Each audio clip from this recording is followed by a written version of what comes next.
안녕하세요.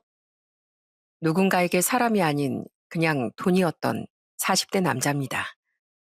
사람을 볼 때 자신에게 득이 되는 사람인지 아닌지만을 기준으로 삼는 사람들이 있죠.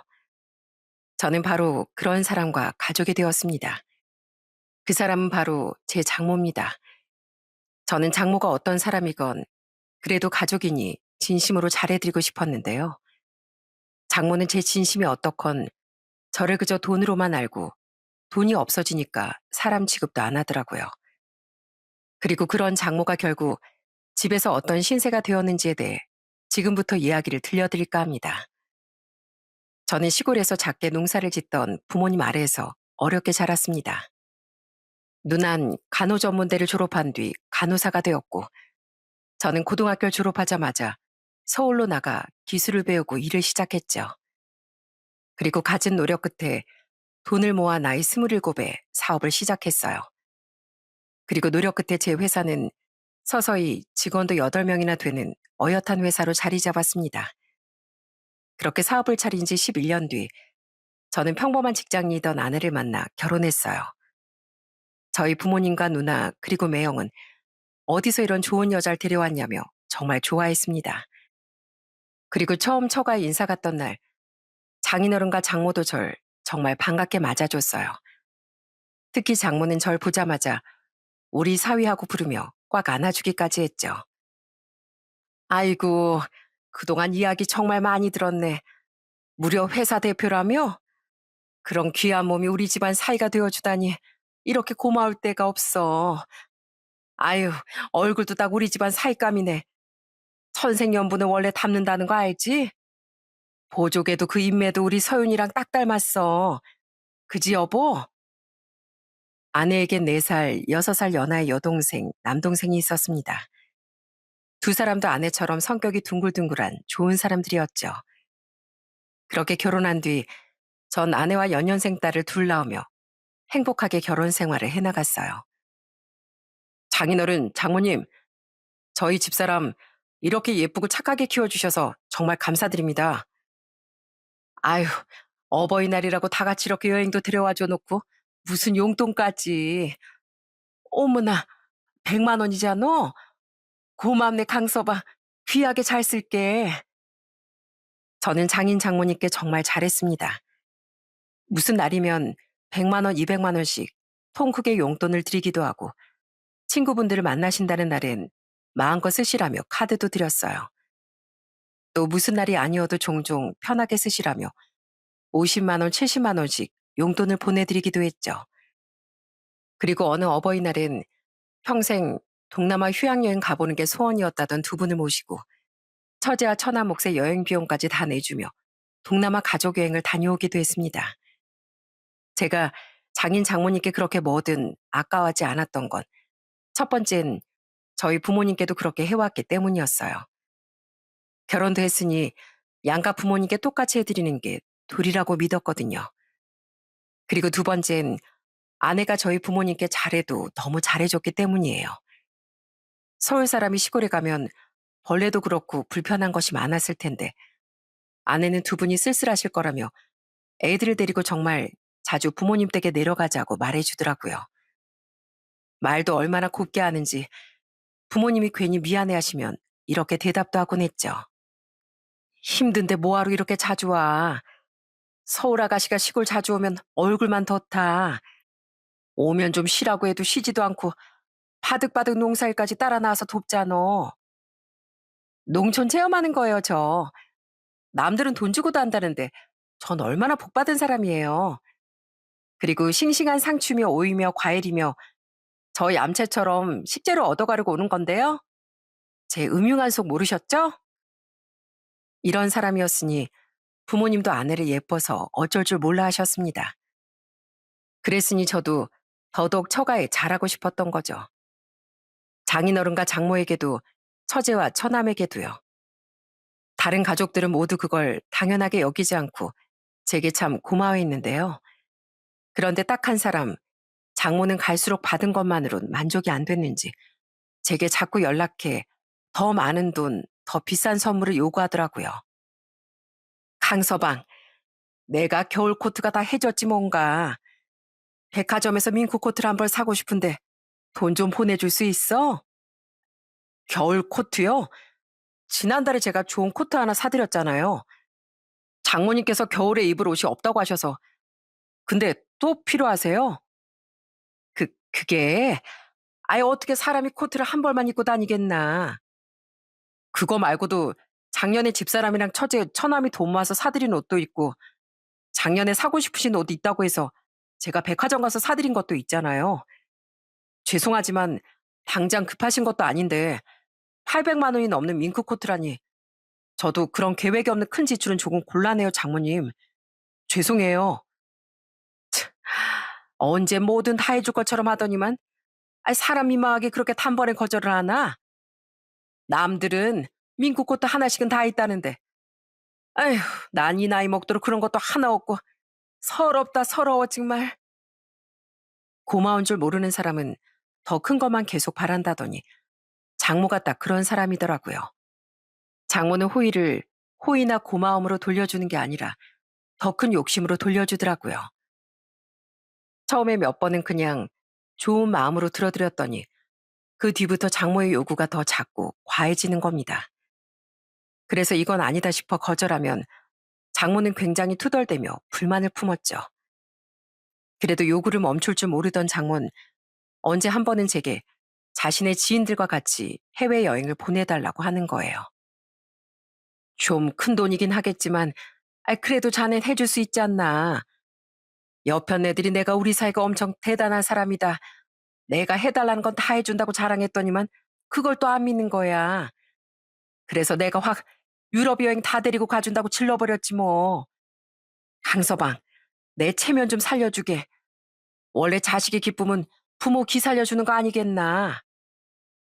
죄송하지만 장모님, 제 기준에 그건 불필요한 지출인 것 같습니다. 저는 가족을 위한 돈은 웬만하면 아끼지 않는다는 거 잘 아실 거예요. 그런데 그런 저한테 고마워하긴커녕 자꾸 필요 이상으로 제게 더 많은 걸 바라시는 장모님의 요구를 계속 들어드리기 버겁고 불편한 것도 사실입니다. 그래도 그동안 몇 번 거절을 통해 제 뜻을 잘 전달했다고 생각했는데 그런 무리한 요구를 하시면 너무 곤란해요. 저도 정말 힘들게 버는 돈이니 이번에도 거절하는 걸 너무 불쾌하게 생각지 말아주세요. 그리고 앞으로도 무리한 부탁은 하지 않아 주셨으면 합니다. 이건 아니다 싶어 저는 그땐 정말 확실하게 거절 의사를 비췄습니다. 전에도 계속 거절하긴 했었지만 그땐 제 생각까지 확실하게 전달했던 거죠. 그러자 장모는 어떻게 장모 체면을 조금도 못 살려주냐며 제게 신경질을 막 내더라고요.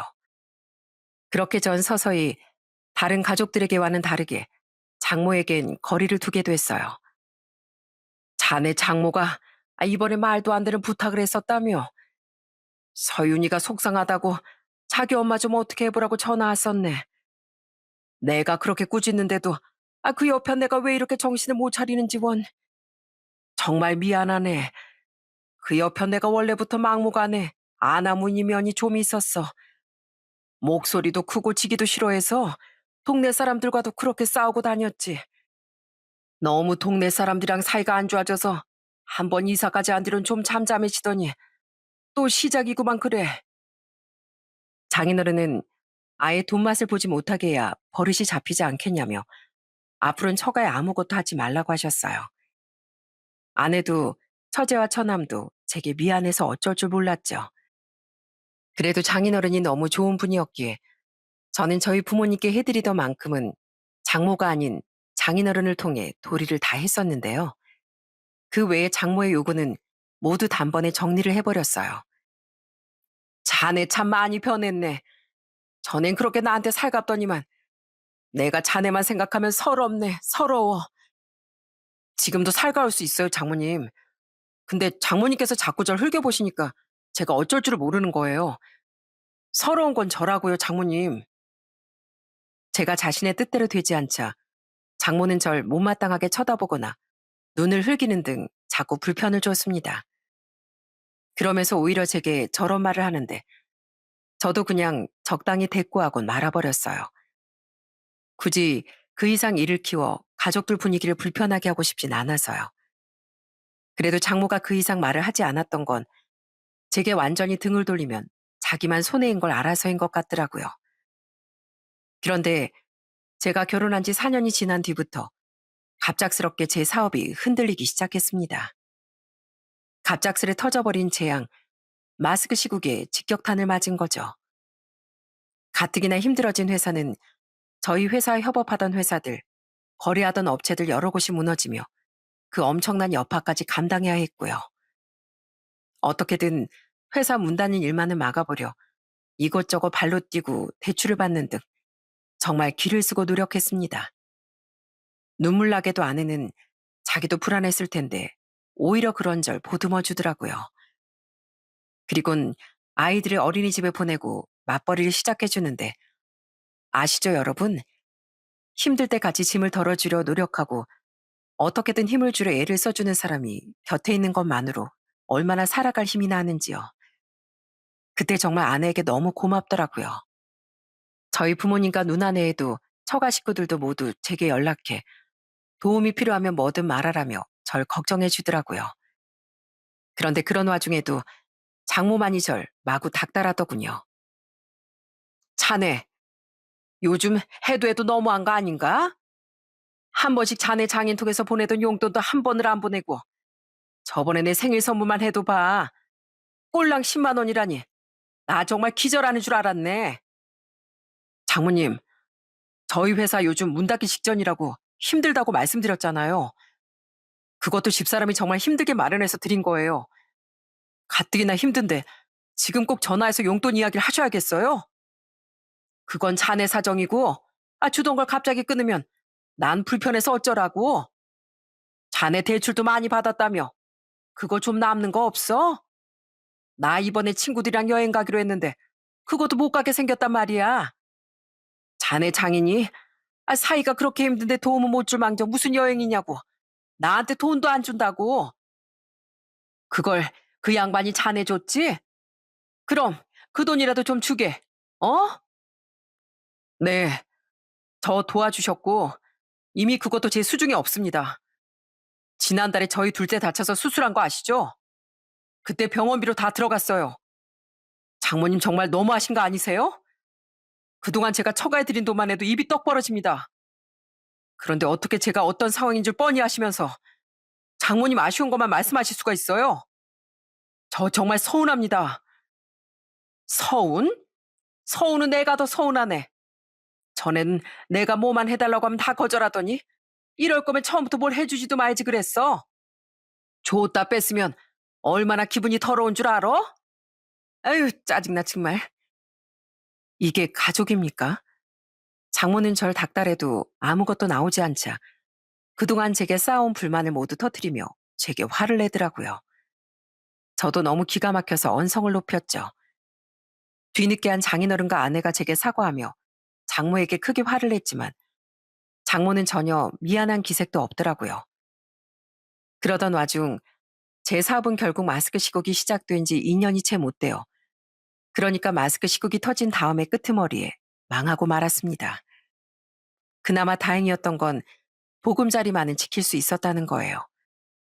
비록 빚을 갚기 위해 좀 더 낡고 작은 아파트로 이사 가야 하긴 했지만 그래도 가족들이 편히 잘 수 있는 내 집이 여전히 있다는 것만 해도 다행이었죠.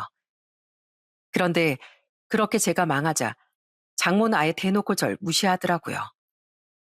흥, 그렇게 돈이 있는데도 나한테 인색하게 굴더니만 자네 벌 받은 거네.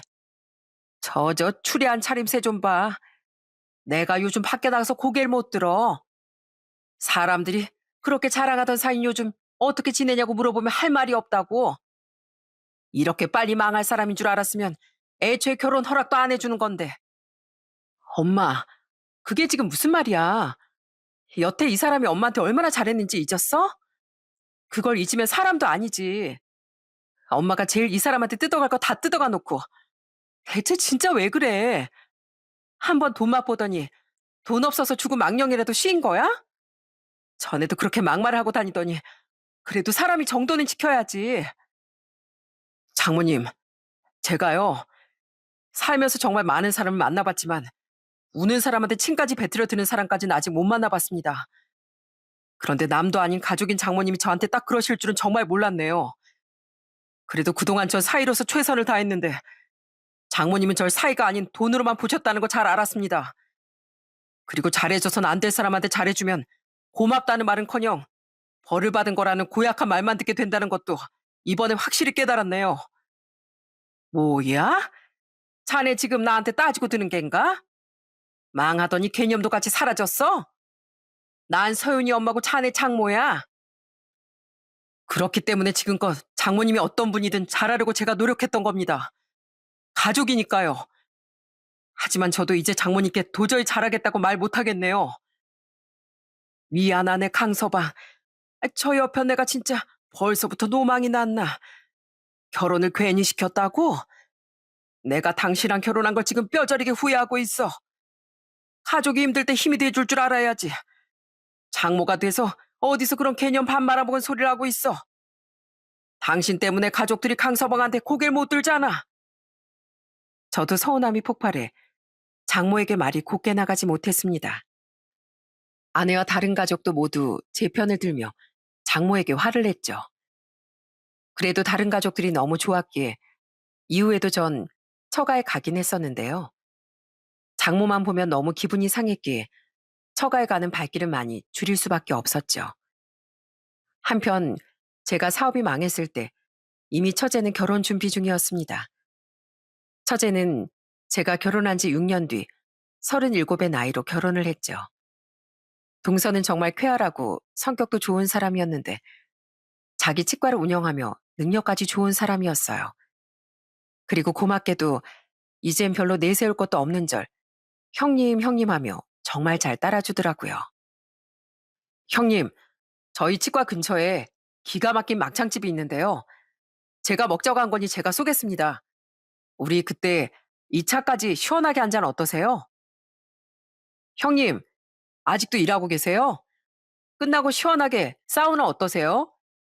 원래 중노동학원 바로 뜨거운 데 들어가면 심장에 물이 올 수도 있으니까 제가 모시러 가겠습니다. 제 차에서 에어컨 바람 쐬면서 1시간 정도 푹 주무시고 그 다음에 사우나 올라가서 시원하게 씻으시죠.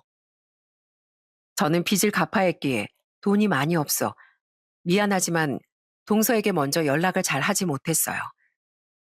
그래도 제가 윗사람인데 밥을 얻어먹을 수는 없으니까요.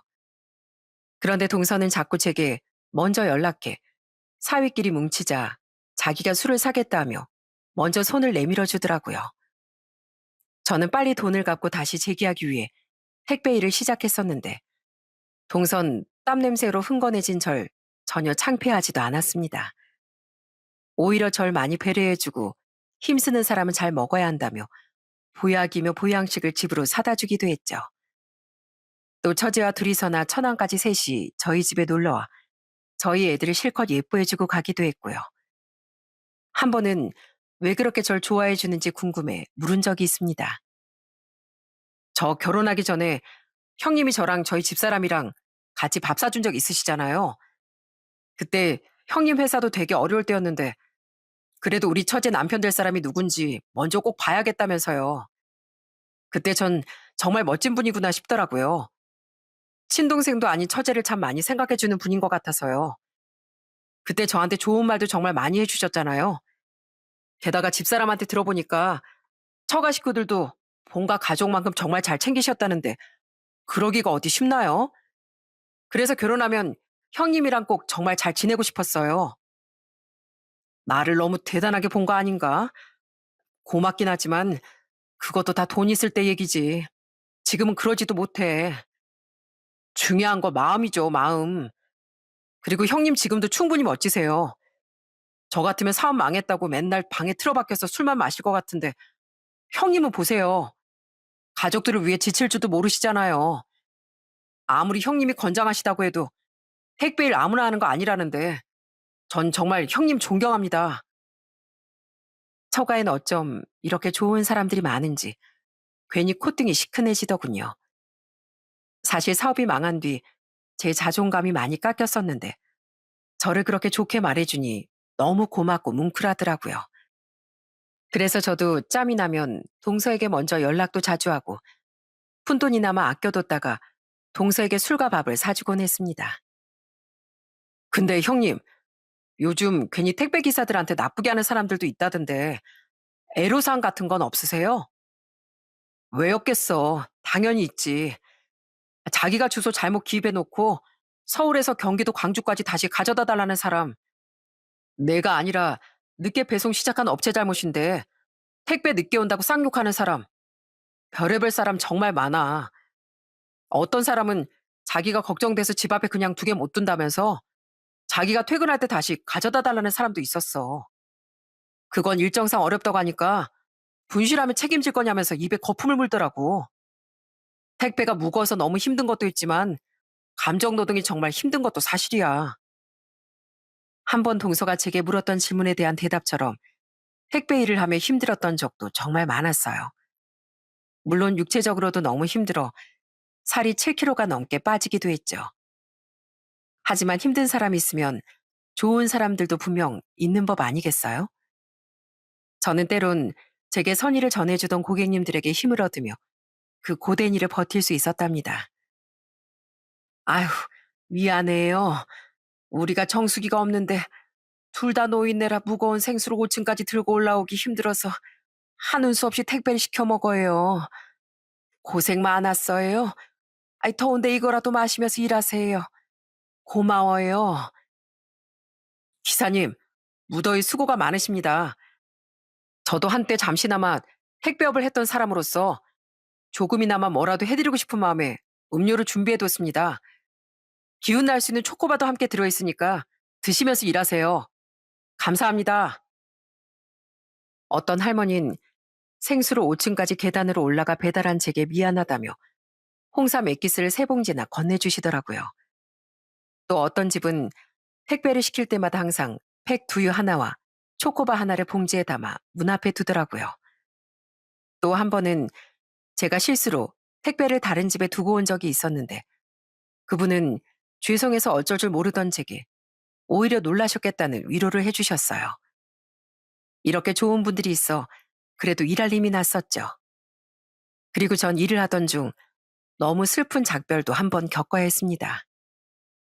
형님, 아침에 삐끗했다던 팔목은 좀 괜찮으세요? 자요, 파스 좀 사왔어요. 자주자주 갈아서 붙여줘야 돼요. 그래야 덜 무리가 가지. 그리고 웬만하면 병원 가세요.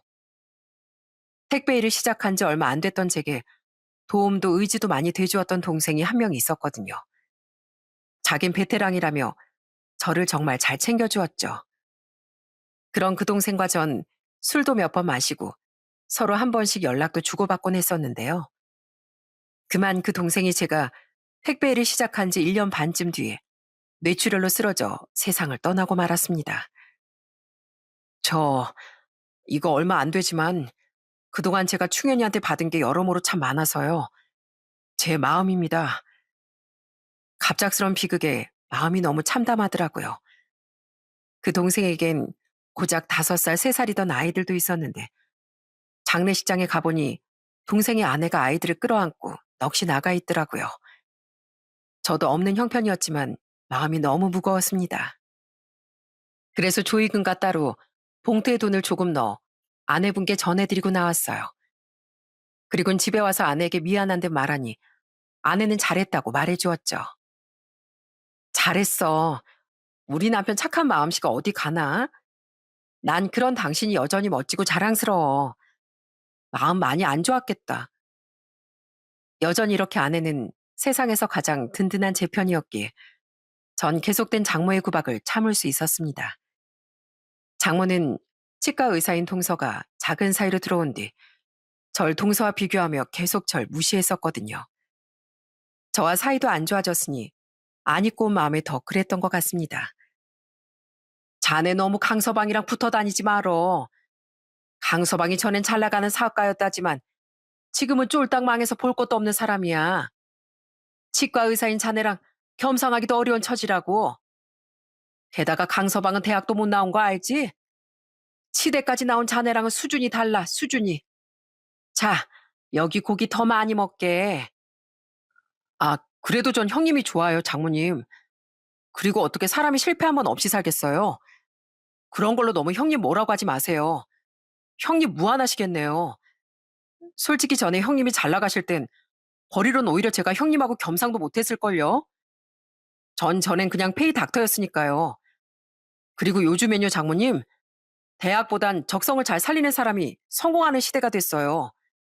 고기는 형님 주세요. 전 많이 먹어서요. 처음엔 동서도 당황해하며 어쩔 줄을 모르더라고요. 그동안 다른 가족들이 계속 장모에게 뭐라고 하자 장모는 돈 많은 작은 사위에게 붙어 저를 함께 무시하려고 한 거예요. 하지만 동선 점점 처가에 적응하며 장모에게 딱 부러지게 말을 하더라고요. 차마 돈 많은 작은 사위에게 과거 저에게처럼 장모는 더 말을 못하고 입만 삐죽 내밀곤 했죠. 그리고는 괜히 저에게 또 이러는 겁니다. 자넨 전에 사업을 입으로 한 건가? 말 주변이 얼마나 좋으면 저 잘난 장서방이 별 볼 일 없는 자네 편을 저렇게 들어. 그리고 자네 대체 제대로 된 일을 언제 구할 건가? 큰 사이가 막노동 같은 택배 일을 한다고 하면 사람들이 얼마나 무시하는지 알아? 자네 때문에 내가 창피해 죽겠어. 그럼 제 얘기를 나가서 아예 하지 마세요. 전 지금 제 일도 충분히 보람차다고 생각하고요. 앞으로 어떤 일을 하더라도 장모님 자랑거리가 되기 위해 사진 않을 겁니다. 그리고 동서가 저를 왜 이렇게 좋아해 주는지 모르겠지만 적어도 과거 장모님처럼 절 돈 때문에 좋아하는 게 아닌 건 확실하더라고요. 저도 사람인데 계속된 장모의 날선말을 어떻게 기분 좋게 받아쳤겠습니까? 정말 아내가 제게 조금만 덜 잘했고 장인어른이 덜 좋은 분이었다면 처가의 아예 발길을 끊었을 거예요. 동서도 장모에게 점점 질려가는지 장모만 보면 몰래 고개를 절레절레 흔들곤 했죠. 들어보니 장모는 동서에게도 전화를 걸어 자꾸 돈 보내달라, 이거 사달라며 요구를 계속 했다고 하더라고요. 처음엔 그래도 장모님이니까 좋은 마음에 해드렸는데 갈수록 너무 과하더라고요. 집사람이 그러는데 전엔 형님한테 더 했다면서요? 형님이 그렇게 잘해드렸는데 지금 장모님 하는 걸 보면 너무 창피하다면서 집사람이 한숨을 쉬더라고요. 그래서 전 형님이 장모님 안 좋아하시는 거 100번 이해합니다. 그렇게 동서가 결혼한 지 2년 뒤 초복이 다가온 어느 날이었습니다. 동서가 제게 전화를 걸어 제가 쉬는 그 주 일요일에 백숙을 먹으러 가자더군요. 형님, 제가 잘 아는 산장이 있는데 우리 닭이나 실컷 같이 먹고 와요. 오랜만에 가족끼리 계곡에 발도 좀 담그고 오면 좋잖아요. 제가 초대하는 거니 이번엔 제가 계산하겠습니다. 그 많은 가족 몫을 자네가 다? 너무 비쌀 텐데. 에이, 저 치과 원장이에요. 그리고 저번에 형님이 저 맛있는 통삼겹살도 사주셨잖아요. 백숙이야 좋아했지만 장모를 볼 생각을 하니 배속이 괜히 더부룩해지는 것 같더라고요. 그래도 오랜만에 장인어른을 모시고 나가면 좋아하실 것 같아 전 알겠다고 대답했습니다. 그런데 약속 당일 나갈 준비를 하는데 장모에게서 전화가 오더라고요. 무슨 일인가 싶어 전화를 받은 전 기분을 팍 잡치고 말았어요. 자네, 오늘 자네는 오지 말게. 뻔히 자네랑 나랑 사이도 안 좋은데 마주보고 먹다가 체할 일 있나? 더운데 거기까지 가서 열불나게 말이야. 자네가 나보다 젊으니까 자네가 오지 말게. 능력도 없으면서 그 시간에 일이나 더 하지. 안 끼는 데 없이 다 끼려고 들어. 난 분명히 말했네. 장모는 그렇게 말하곤 일방적으로 전화를 끊었습니다. 이젠 하다하다 사람 기분 상하게 하는데 도가 텄구나 싶어 짜증이 확 나더라고요. 옆에서 그 전화를 함께 들은 아내는 펄쩍 뛰며 자기 엄마 노망 난 거 아니냐고 화를 냈죠. 그리곤 신경도 쓰지 말라는데 때마침 동서에게서 전화가 걸려오더군요. 형님, 출발하셨어요? 저흰 이제 출발하려고요. 아무래도 난 못 갈 것 같아. 아, 왜요? 아휴, 내가 있어봤자 분위기만 안 좋아질 것 같아서 내 얼굴 보면 체할 것 같다고 장모님이 오지 말라네. 그래서 애엄마랑 애들만 보내려고. 애들 챙기는 거야 처남이 좀 도와주겠지 뭐. 초대해줬는데 미안해. 근데 이 상황에 꾸역꾸역 가서 기분 더 상하는 것보단 이게 나을 것 같아서 그래. 저는 똥이 무서워서 피하는 게 아니라 더러워서 피한다는 마음으로 동서에게 이렇게 말했습니다. 동서는 자기도 어이가 없다는 듯 헛웃음을 짓더라고요. 그리곤 제게 무조건 나오라고 말하는 겁니다. 장모님 진짜 해도 해도 너무하시네. 안 돼요. 무조건 형님 오셔야 돼요. 제가 이 자리 마련한 건 힘들게 일하는 형님 기력 좀 보충하셨으면 해서인데 형님이 안 오시면 의미가 없죠. 아니야, 난 됐어. 그래도 좀 와주세요. 아무래도 안 되겠어요. 이참에 장모님 하신 행동을 제대로 좀 고쳐드려야 할 것 같아요. 아시죠? 저도 장모님한테 지금 불만 엄청 많은 거 오셔서 제가 어떻게 하는지 한번 지켜봐 주세요. 한번 제대로 보여드려야 더는 저한테도 특히 형님한테도 함부로 못하실 거 아니에요. 언제까지 그렇게 형님만 피해보고 있으시려고요? 형님이 뭐가 못났고 뭐가 부족한데요. 장모님 그 행동 단단히 한번 고쳐드려야 할 필요가 있어요. 형님 안 오시면 저 그냥 오늘 식사 취소해버릴 겁니다. 동서는 마치 자기가 기분이 더 상한 듯 보이더라고요.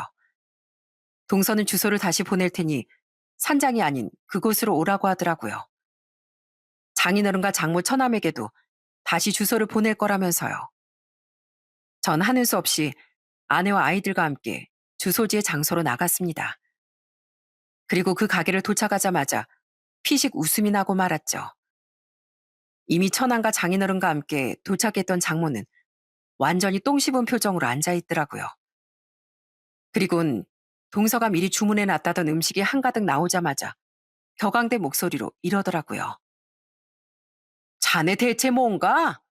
초복이라면서 왜 닭이 안 나고 이게 나와? 초복에 꼭 닭을 먹어야 된다는 법이 있나요?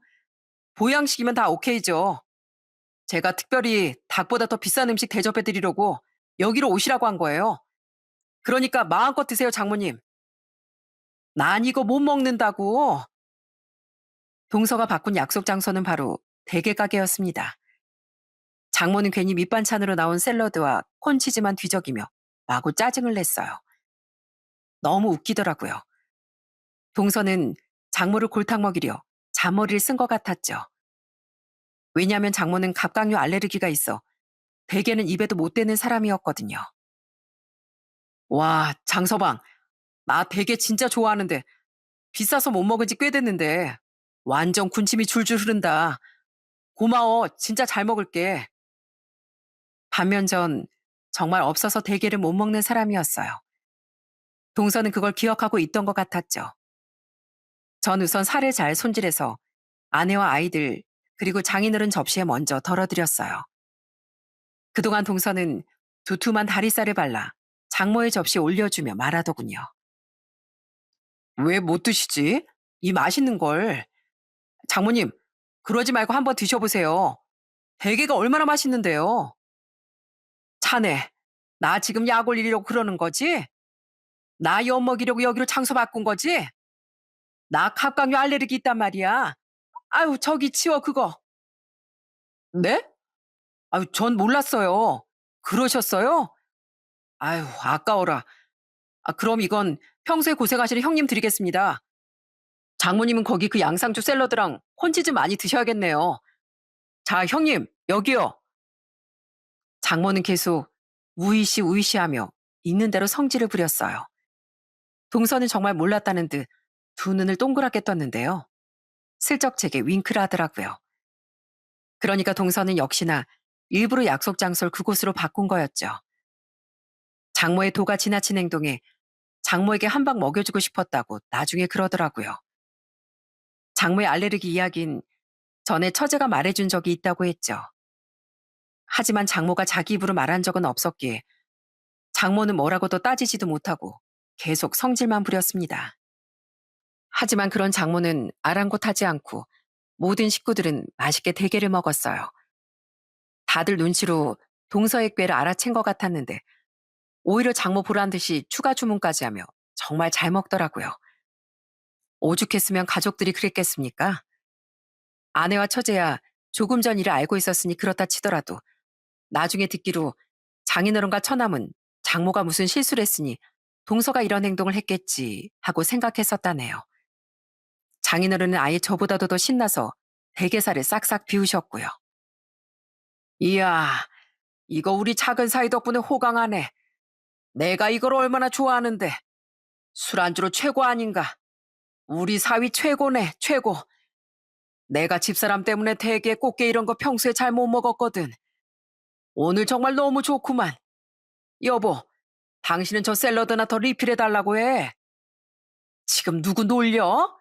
아유, 시끄러. 그만 좀 처먹어, 이 화상아. 장모는 식사하는 내내 꽁에 있더라고요. 혼자 막 신경질 내더니 천장을 보며 울상을 짓기도 했죠. 그러거나 말거나 우린 추가까지 시키고 볶음밥도 먹으며 아주 배가 터지게 포식을 했어요. 그 와중에 전 동서와 함께 장모를 계속 은근히 약 올리기도 했습니다. 장서방, 짠, 한 잔 하자고. 장인어른, 제 잔도 한 잔 받으시죠. 아유, 좋죠, 형님. 자, 천안도 한 잔 받아. 짠. 아, 술 맛이 다네요, 달아. 대게가 맛있어서 그런가 봐요. 그렇게 우린 장모를 철저히 따돌림시켰습니다. 그날 너무 기분이 나빴었는데 동서 덕분에 참 통쾌했었죠.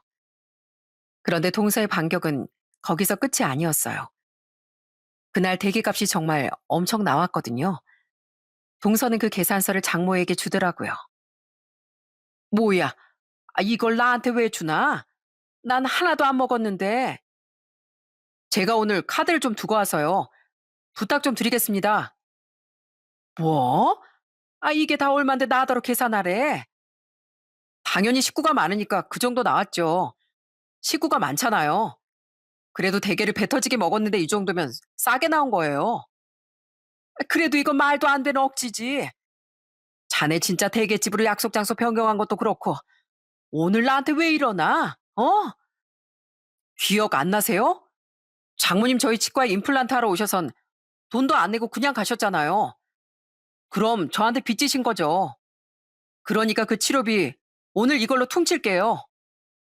뭐? 아니, 무슨 사이가 장모 치료해주고 돈을 받겠다고 그래? 그게 무슨 심보야? 무슨 심보기는요. 공과사는 지키려는 심보죠. 제가 먼저 무료로 해드린다고 한 것도 아니었는데 장모님이 막무가내로 그러신 거잖아요. 그래도 제가 이 정도면 많이 할인해드린 겁니다. 맞습니다. 동서가 장모에게 불만이 많이 쌓였던 건 평소 장모의 무리한 요구나 저에게 하던 무례한 행동 말고도 이유가 또 있었더라고요. 뭐냐 하면 전에 동서가 제게 전화해 엄청 불만스럽게 투덜댄 적이 있었거든요. 장모님이 저희 치과에서 임플란트 하시고 싶다길래 제가 진짜 저렴한 가격에 해드렸거든요. 근데 알겠다고 하시더니 막상 치료 다 받으시곤 가족끼리 무슨 돈을 받냐는 거예요. 그래도 이건 아니라고 하니까 아휴 몰라 몰라 고맙네 하곤 슝 나가버리시더라고요. 아니 제가 치과를 봉사활동하려고 여는 것도 아니고 가족이면 다 공짜로 해줘야 한다는 그 마인드가 진짜 이해가 안 되는 거예요. 거긴 엄연한 제 사업장이고 직원들도 다 보고 있는데 그런 절 전혀 배려할 생각도 없고 장모님만 이득 보면 그만이라는 이기적인 행동이잖아요. 평소에 좋은 선물이야 해드릴 수 있지만 제 일터에서까지 그러시는 건 곤란하죠. 이것뿐이 아니었어요. 그 뒤 장모는 자기 지인들 몇 명을 동서 치과에 데리고 왔다고 하더라고요. 그리고는 장모 마음대로 치료비 절반을 할인해 준다고 했다는 거예요. 아니, 제 치과에서 왜 장모님이 마음대로 돈을 할인해 준다 어쩐다 하시는 거예요, 대체? 근데 가만 들어보니까 할인해 주기로 한 돈 중 일부를 장모님이 챙기신 것 같더라고요. 일단 보는 눈이 많아서 대충 거절하고 보내는데 그것 가지고 얼마나 치사하다 날 망신 줬다 하면서 역정이신지. 장모님 성격이요. 너무 아나무인해 막무가내인 것 같아요. 평소에도 저한테 전화해선 용돈 100만 원 정도 당장 보내라. 뭐 사줘라 하면서 얼마나 닥달하시는데요. 그런 장모의 만행 때문에 처제가 가운데서 정말 화도 많이 내고 미안해했다고 합니다. 하지만 장모는 과거처럼 귓등으로도 듣지 않았다고 하네요. 그렇게 불만이 쌓이다 장모가 제게 함부로 하는 모습까지 계속 보이니 동선 이대로는 안 되겠다 싶었던 거예요. 동서의 말을 듣고 장인어른은 장모에게 불같이 화를 내셨어요. 뭐야, 당신 그때 돈 냈다면서? 그럼 그 돈 어디다 삥땅 쳤어? 그게 이놈의 여편네가 이따 집에서 봐. 아유, 장서봐. 내가 정말 미안하네. 그 돈 내가 다시 보내주겠네. 아니에요. 오늘 여기 계산 장모님이 다 하시면 그걸로 그냥 끝내는 게 좋겠어요. 그러니까 장모님, 계산 꼭 잘 좀 부탁드립니다. 중간에서 돈을 삥땅 친 것까지 들키자 장모는 울상이 되더라고요. 그리곤 이내 표정이 험악해지더니 동서에게 막 화를 냈습니다. 자네, 진짜 무슨 억하심정이 있어서 나한테 이러는 거야? 어? 애초에 자네가 사준다고 부른 거 아닌가? 근데 난 먹지도 못하는 대게집으로 와서 계산까지 하라고 하고 대체 왜 이러는 거냐고? 솔직하게요. 네, 그냥 솔직히 말씀드릴게요, 장모님. 아까 형님들어 오늘 오지 말라고 하셨다면서요? 그게 왜? 형님이 사업 망하기 전에 장모님께 정말 잘했다고 들었습니다. 그런데 형님이 망하자마자 이렇게 구박하신다는 건 사위를 우습게 보셨다는 거잖아요. 게다가 장모님 2년 동안 저도 정말 많이 곤란하게 만드셨죠? 보통은 한 번 거절하면 내가 너무 무리한 부탁을 했구나 하게 마련인데 장모님 오히려 절 속 좁은 사람 만드시더라고요. 사위가 돼서 그 정도도 못 해주냐면서요. 아니, 그럼 사위가 장모한테 효도하는 게 당연하지. 아니요. 도리도 고마워할 줄 아는 사람에게나 지키는 거죠. 근데 장모님은 애초에 형님에게도 저한테도 사위에 대한 존중이 전혀 없으시잖아요. 그렇게 사위들을 계속 우습게 보게 하면 안 될 것 같아서 제가 오늘 작정하고 이 좀 갈았습니다. 동수의 똑 부러지는 말에 장모는 분해서 어쩔 줄을 모르더라고요. 평소 장모의 행동이 오죽했으면 다른 가족들은 모두 동서의 편을 들었죠. 한 번 사위들한테 혼쭐 날 줄 알았어. 아무리 사위들이 착해도 적당히 했어야지. 아주 꼴 좋다 당신. 내가 뭘 그렇게 잘못했는데. 아, 이제 알겠네. 강서방, 이거 다 자네 짓이지? 자네가 또 장서방 꼬드겨서 나 골탕 먹이자고 한 거지? 내가 오늘 여기 좀 오지 말라고 했다고. 대놓고 앞에 나서서 말할 것이지? 뒤에서 치사하게 이런 짓을 꾸며? 제가 뭘 꾸밉니까? 그동안 장모님 앞에서 할 말 다 했었는데 제가 뭘 치사하게 굴었어요? 전요, 이젠 장모님이라면 질려버려서 말 섞기도 싫었던 사람이에요. 그래서 오늘 여기도 안 오려고 했는데 오길 잘했네요. 좋은 구경 했으니까요. 정말 속이 다 시원하네요. 뭐야? 장모님, 오죽했으면 저 착하고 결혼한 지도 2년밖에 안 된 장서방이 이런 행동을 했겠어요? 제발 적당히 좀 하세요. 사위들이 돈 버는데 장모님이 뭐 보태주셨어요? 그런 것도 아닌데 왜 이렇게 욕심을 내고 다른 가족들 전부를 죄인으로 만드세요? 그리고 대놓고 나서서 말하라고 하시니 오늘 한마디만 더 하겠습니다. 사람 그렇게 도구로만 여기다간 옆에 있는 남은 사람도 다 떠납니다. 지금 여기서 장모님 편드는 가족 누가 있어요? 오죽하면 자기 자식들도 남편인 장인어른도 장모님한테 꼴 좋다는 말을 합니까? 정신 좀 차리세요. 그러다 진짜 외톨이 됩니다. 이젠 전 그러거나 말거나 신경도 안 쓸 거지만요. 동서가 작정하고 깔아준 판을 저도 말짱 도루묵으로 만들고 싶지 않더군요. 그래서 저도 그냥 장모를 가족으로 생각하지 않을 각오라고 속 시원하게 뱉어버렸네요. 장문 분했는지 사시나무 떨듯 온몸을 떨었습니다. 하지만 우리 모두 그런 장모를 두고 가게를 나와버렸어요. 결국 장모는 울며 겨자 먹기로 그 많은 돈을 다 계산하고 집으로 돌아가는 내내 장인어른에게 엄청난 욕을 바가지로 먹어야 했죠. 난 당신이 어떻게 하든 당신 편이야. 여태 우리 엄마를 상대해준 것만으로도 난 너무 미안하고 고마워. 아내도 처제도 장인어른과 처남까지도 저와 동서의 든든한 편이 되어주더군요. 덕분에 이후부터 동서와 전 장모를 완전히 무시해버렸습니다. 전화에 일절 받지도 않았고 처가에 가서도 장모가 말을 걸면 다 무시했어요. 그러다 장인어른이 말을 걸면 그제야 우렁차게 대답을 했죠. 네, 장인어른. 아, 막걸리요? 네, 제가 나가서 사올게요. 오랜만에 다 같이 한잔 하시죠. 우린 아내와 처제의 의견을 맞춰 선물도 장인어른의 것만 사다 드렸습니다. 그렇게 투명인간 취급을 당하던 장모는 얼마 전엔 울먹거리며 이러더라고요. 자네들 대체 나한테 왜 이러나? 어? 왜 날 투명인간 취급해? 돈 없으면 사람 취급도 안 했던 건 장모님이 먼저셨잖아요. 그래서 저도 똑같이 해드린 건데요. 저도요. 장모님이 저랑 형님을 돈으로만 보시는데 어떻게 사람도 아닌 돈이 장모님하고 말을 섞겠어요? 그때 동사전 차갑게 이렇게 대꾸하곤 말아버렸습니다. 장인어른은 옆에서 혀를 끌끌 차며 다 자업자득이라고 말씀하셨죠. 그렇게 작년으로부터 1년이 지난 아직까지도 동서화전 장모와 대면대면하게 지내고 있습니다. 장모는 얼마 전까지도 이렇게 말하곤 했어요. 너희가 뭔데 날 무시해? 장모 무시해서 사이가 득볼 게 있는 줄 알아? 하지만 우린 장모의 말을 무시했죠. 장모가 변할 때까지 우리도 전혀 변할 생각이 없었거든요. 그러더니 얼마 전엔 장모가 또 이러는 겁니다. 자네들 나랑 언제까지 이렇게 지낼 건가? 서로 불편하잖아. 이젠 좀 좋게 좋게 지내보세. 어? 자네들이 그러니까 자식들이랑 내 남편까지 날 더 무시하잖아. 장모는 은근히 화해하자는 식으로 말을 걸더라고요. 하지만 동서도 저도 속지 않았습니다. 분명 탐욕스러운 장모는 또 동서를 닥달하고 절 무시할 거며 뭐든 자기 입맛대로 되지 않으면 또 길길이 날뛰게 뻔했으니까요. 우린 장모의 행동이 정말로 바뀌지 않으면 전혀 바뀔 생각이 여전히 없습니다. 한편 지금 동서와 저의 우애는 더욱 깊어지고 있어요. 물론 동서도 앙금이 있어서 장모에게 그런 행동을 한 거지만 그래도 절 생각해준 그 마음이 너무 고마웠거든요.